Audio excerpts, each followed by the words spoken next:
Welcome to the Jill on Money Show. It's Thursday, February 23rd, and we are here trying to answer your financial questions, trying to help you make better decisions as you move forward. Now, Mark, one listener recently said to us, he wrote us a note kind of offline. He said, not enough people know that you're certified financial planners. I feel like we talk about that a lot, no? You definitely mention that every show, I would say. I try to. Anyway, I'm going to do it more often. Mark and I are both certified financial planners. What does that mean? Well, it means that we went through a lot of coursework. We took a hard exam and we passed it. I used to be in practice as a certified financial planner, as a money manager, somebody who would charge people to create financial plans and manage their money. But that's been a long time since I did that, boy. Oof. And Mark never did that. Mark, you were never sullied by the dirty business that is financial services, which is why you're so good at just being the smart person who can observe what's going on.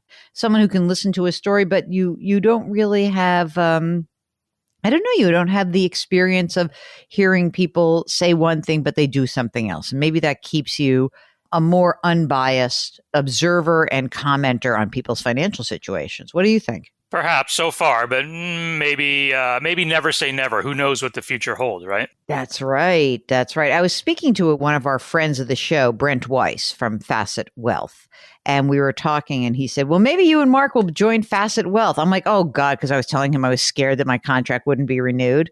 And I was like, I don't know. Going back into that business would be tough for me. I guess I could do it. We could do it if we were like hosting a podcast for them. What about that? Would you do that? Yeah, it would have to be the right arrangement, right? Yeah, exactly. Like you pay us a lot of money and we do what we're doing now. Would that work? Oh, Goodman. Where's Goodman? Oh, yeah. Yeah. I want a bidding war for us. It's like we're whoever has like salary caps, free up some salary and bring Jill and Mark on. I don't know. Listen, I hope I get renewed, but it is a strange business in the media world. So if you've got a financial question, give us a holler. Go to JillOnMoney.com, click the contact us button. Let us know if you want to come on the air. Mark does everything else. If you're shy, don't worry about that because we can very easily just do email episodes. Subject, pay off mortgage. This is from Irene, and the answer is no. Okay, wait a minute. Let's just do the situation. She writes, does it make sense to pay off my mortgage after retirement? Here's the situation. Retired 10 years ago, bought a house in 2021. The mortgage payment is $1,325 a month. It's a $275,000 mortgage at a 3 1/8 interest rate, 3.125. Net monthly income from pension, let's call it $2,700. Okay. Social Security is about $3,000, another $3,300 from required minimum distribution. And the expenses are $7,800. No, first of all, you didn't tell us how much money you have, but don't. Why would you pay off a 3 and 1.125% interest rate? You would be losing all that liquidity. I say no, no, no. So I was right. My first answer was probably the right answer. Marilyn wants to know the best way to put money aside for her daughter. So Marilyn is a listener on 98.9 The Buzz in Rochester, New York. I do hits for them every Wednesday morning. Mark, it's an FM station. I just have to say the funniest segment that they do, and I always call in early so I can hear it. It's called the Judgment Zone. So they have like a morally complex situation. The listeners then vote whether the person was a jerk or justified in the action, right? And it's sponsored by like the personal injury law firm of Rochester. So it's a great segment. So jerk or justified, I would check that out if I were you. Okay, here's a question. I heard you say that if you save $100 a month into a particular account while in your 20s, you could have $1 million for retirement. What type of account is this? I'll tell you the truth. I know I didn't say that. Let me say that. If you start early with many investments, you can accumulate money, but $100 a month probably is not going to get you $1 million anytime soon in retirement. The bigger question is Marilyn wants to put aside money for her daughter for when she retires, but that she could also use if an emergency were to occur. What type of account would you suggest? She currently has funds going into a 401k through work. She's 21. I'd have to know a lot more about your situation. If she needs an emergency reserve fund, she should create one. If you want to put money away for her, you could maybe encourage her to open up a Roth IRA, and you can put the money in there for her if she wants, but then she could not access that until she's retired. So I don't know. I need to know a little bit more about you and let us know if we can follow up and give you some help. Okay, question. This is from Emily, who wants to know, how do you know when to do a Roth conversion? Hi, Jill and Mark. I'm 27 and I have $40,000 in my traditional IRA, and I've got $70,000 in a Roth IRA and $13,000 in a Roth 401k. My husband and I are saving to buy a house this year. Our income is $225,000. She's 27. Wow. I'm wondering, when is the best time to do a Roth conversion? I'm young. I know this would give me years of tax-free growth by biting the tax bullet now, but it's hard to consider in light of more pressing goals. I'd love your thoughts. Well, look, you could do a little bit at a time, but if you're saving for a house and you know that you need that liquidity, you might have to put the Roth on hold. Maybe don't do it right now. Don't do that conversion. If you have a need for your liquidity, you absolutely can't soak that up by doing a conversion. So maybe just wait till after you buy the house and then start doing it a little bit at a time. Okay, this next message is from Adriana, who says, love listening to your podcast. It's so helpful. We are a 54 and 55-year-old married couple with a college sophomore and a senior in high school. Our joint incomes are, ding, ding, ding, $430,000. Wow. We save the max on our 401ks with the catch-up provisions because we're both over 50, a total of $50,000. So 401ks, they got 900 grand.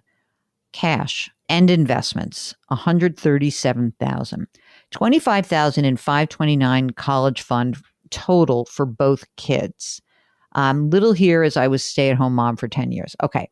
So we are taking out loans to get these kids through college. Oof, Mark, $40,000 a year. At age 60, in 4 years, we will start collecting $2,000 pension, which we plan to use to go to to pay down the student loans, and then they're going to hopefully work till they're 65. What's up with these people with I got to tell you, Mark, that makes me insane. They do make a lot of money, but they don't have that much money. Let's talk about the money they have in cash and investments. 70 grand of that 137 is in a Vanguard account. She says, I've purchased some exchange traded funds and individual stocks when they hit 52-week lows. All right. So now the 70 grand that I put in is now 77. I want to pull out the gains without touching principal so that I could put that towards student loans. How is that tax? Okay. So can we just have a moment for a second? Why don't you just sell the whole account out? And then you don't have to worry about the loans. You can just use that to pay down the loans or some of the loans. So if you have a gain, and that gain is created within a 12-month period, a calendar year, that is just ordinary income. It's taxed the same way as if you made $7,000 extra. So if possible, we would not want you to actually pull out any money that is a short-term capital gain. You'd want to wait for a long-term capital gain. But here's a bigger question that I would ask you. I like that you have some money in cash. You don't have that much, but I mean, if you are thinking about where you stand, maybe what I would do is that in 4 years, you're going to have $2,000 of pension, right? $2,000 a month. Maybe you could actually cut into the amount of debt that you're accumulating. And I don't know what the cost is, because I think these parent loans are pretty expensive right now, Mark. What's the rate on a federal plus loan rate? Let's see what that is right now. Yeah, this is like for real, okay? So it's like over 6%. Listen to this. Direct unsubsidized. Listen to this. Direct plus loan, Mark, for undergraduate. Direct subsidized loan, 5%. Direct unsubsidized loan for a graduate or professional school. And the plus loans, parents and graduate or professional students, 7.5%. That's a lot of money. What do you think about blowing out a portion of the Vanguard account? 40 grand a year for 2 kids. I mean, that's just going to be a small dent. I mean, it's a lot of money each year. 160 for each child? I don't know. Maybe it's better. Maybe it's 40 total. I hope so. I don't know. I need to talk to you. Anyway, let me just answer the actual question. The actual question is, how does a gain in an investment account get taxed? If you hold it for less than a year, it's a short-term capital gain, which is ordinary income rates. If it's more than a year, then you're at long-term capital gains rates, which for you guys is a real number because you actually make a lot of money. So for you guys, for married filing jointly, you'd be paying 15% long-term capital gains rate, but because you earn more than $250,000 together, you have to pay an extra 3.8%. So 18.8% is your long-term capital gain rate. I want to talk to you, and I need to talk you off the ledge of this game plan. I don't like it. If they're going to take out Parent Plus loans, if they're going to be on the hook for this, then there's no way I would take out 40 a year. I would have their retirement contributions, and maybe pay for half of it out of cash flow. I agree. I don't like this game plan at all. I want to talk to you. You don't have that much money, and that $2,000 a month in your pension, you could be using that to beef up your retirement. They also didn't mention how much they're spending in just total expenses. Anyway, get back in touch with us. All right, Mark. This is a good question for Adam Levin. Here's a question. I discovered an unknown address on my credit report. I recently received an email from an Office Max in Ohio that informed me they were unable to fulfill an order for $900 worth of office equipment. I looked at my credit report. I discovered this unknown address in Ohio. There's absolutely no way this address is or was connected to me. I immediately froze my accounts. How can I get the address removed? I also received paperwork in the mail 2 years ago about someone trying to collect unemployment using my name. I was able to call and have that stopped. I need some guidance, Jill. I've been trying to solve this on my own. I'm out of my league. What do you do there? You have to go to the Office Max and see if they'll remove it, right, Mark? Yeah, I don't know if that's going to work. I mean, I would get in touch with each individual credit agency and tell them that there's an error on the report. It's a pain in the butt, but that's the only way I think it's going to get done. This is why I love having my whole credit record frozen. I really do. If you don't need new credit, everyone should freeze their credit. There's too many scammers out there. There's too much shenanigans going on, right? Ugh, poor Victoria. That's going to take some work. Learn from Victoria.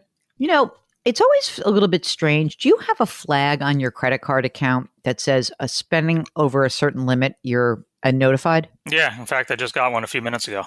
I find that to be a very helpful way to start flagging strange things.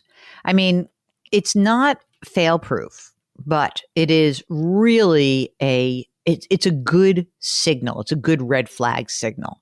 So keep that in mind. I would set those up for everything and stop using so many credit cards. That's the other part. Because if you only have 2 cards, it's pretty easy to figure out what you've put on a credit card and what you haven't, right? How many do you use? 2, and then really only 1. I have a MasterCard because when you travel in Europe, the problem is that a lot of places don't take American Express, which is annoying. I hate that. But I've been an American Express person forever. It worked for me. So not that I'm in the bag for them, but I wouldn't mind. They want to be a sponsor, we'll take American Express too. Oh, we have Discover. Don't we have Discover card as a? That was my very first credit card. It was? What a funny first card. I hate when they say, oh, thank you for being a member for over 35 years. That kills me. I'm like, oy vey, that's a long time. Brother. Okay, anyway. Hope that you guys are keeping a lid on your credit, and make sure you check that annualcreditreport.com once a year. That's a good way to also flag some issues. Set up those filters on all of your credit cards to notify you if a purchase over a certain amount. It'll remind you of yourself, like, oh boy, I forgot about that. And just try to make things as automatic as possible. Just makes your life so much easier. It's not automatic, taking control of your financial life. And if you want to do that, you can get in touch with us anytime. You can go to jillonmoney.com, click the contact us button. Let us know if you'd be willing to come on the air, of course. While you're on the website, why don't you order the book, The Great Money Reset? You can choose from many different book purveyors. And we'd love to have you join the Great Money Reset community. Let us know if you've got a reset. Hey, there's a sequel in here. I already have people who've been saying to me like, oh, I wish I told you my story. Well, if there's enough good stories, let's do the second version of it, huh? The Great Money Reset would not have happened without all of you and your wonderful, wonderful stories. So we are very grateful for you for that. Don't forget to sign up for the free weekly newsletter. Mark puts some cool things in that newsletter every single Friday. All right, do something nice for someone else today. Change your work, Change your wealth, change your life. Thanks for listening. We'll talk to you tomorrow.